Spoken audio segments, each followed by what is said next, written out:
аракет кылыш керек. Анан биздин кыргыздарыбыздын ген эместик жайыбыз бар. Той топурларда деле кафелерге барсаң толтура. Ошолордун алдын алсак бир аз аракет кылсак тууганда саламаттык сактоо министрлигине иш керек болуп эле. Алдын алуу боюнча дагы бир сураныштар бар да. Түшүндүрүү иштерибиз өтө элек деп сурашкан экен.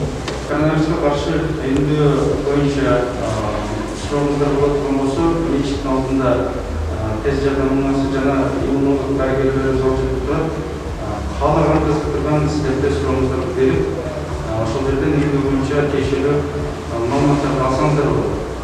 Андан сырткары сіздерде ушул коронавирусқа қарсы емдеуден өтүп кетиңиздер деп чакырып кетет.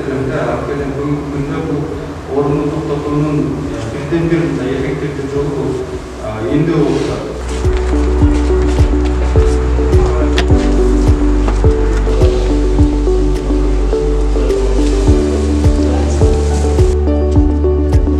Шынча киши бар, алып кетейинчи вакцина.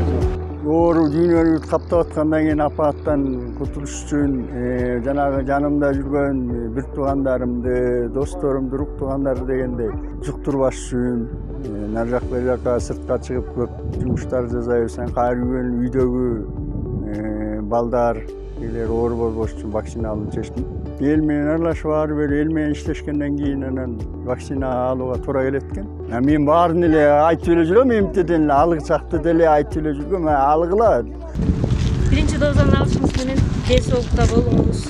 Экинчи дозаны 11 сентябрда аласыз. 3 күнгө чейин сууга түшпөңүз, спиртной ичпеңиз.